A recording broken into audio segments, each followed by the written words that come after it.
Hello friends, welcome to Shyam vlogs. మరి మనమైతే ఇప్పుడు పొటాటో ఫ్రైని రెడీ చేసుకోబోతున్నాం అండి. దానికి కావాల్సిన పదార్థాలు ముందుగా పొటాటోని పీసెస్గా కట్ చేసుకొని శుభ్రంగా కడుక్కోవాలి.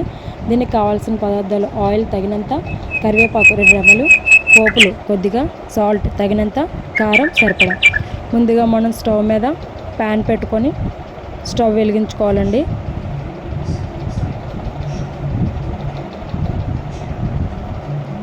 ఇప్పుడు మనం ప్యాన్లో ఆయిల్ అనేది పోసుకోవాలి.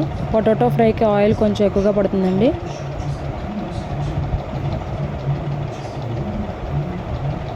ఆయిల్ హీట్ అయిన తర్వాత కొంచెం పోపులు,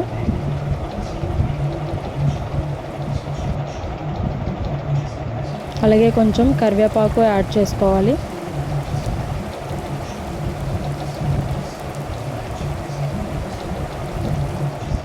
ఇప్పుడు మనం ముందుగా కట్ చేసి పెట్టుకున్న పొటాటో పీసెస్ని యాడ్ చేసుకోవాలండి.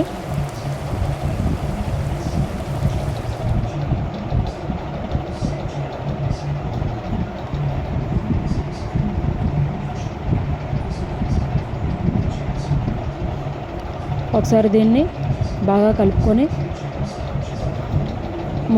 దీన్ని హై ఫ్లేమ్లో పెట్టుకొని మూత పెట్టుకొని ఒక 15 to 20 minutes అనేది మనం ఫ్రై అయ్యేలా చూసుకోవాలి.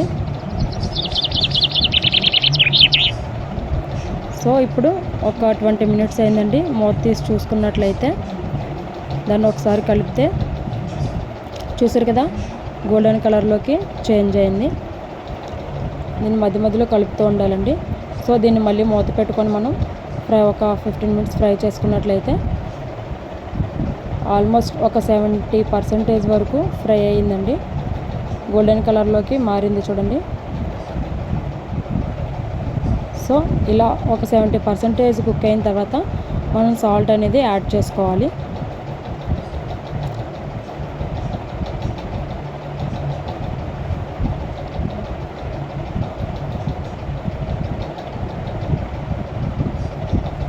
తర్వాత చిల్లీ పౌడర్ ఒక 2 tablespoon చిల్లీ పౌడర్ యాడ్ చేసుకోవాలి. దీన్ని బాగా కలుపుకోవాలండి. స్పైసెస్ మొత్తం పొటాటో పీసెస్కి పట్టేలా కలుపుకోవాలి. అంతేనండి, మరి ఎంతో టేస్టీగా పిల్లలు చాలా చక్కగా ఇష్టపడి తినే పొటాటో ఫ్రై అనేది రెడీ అయిపోయింది. దీన్ని ఇప్పుడు చక్కగా ఒక బౌల్లోకి సర్వ్ చేసుకొని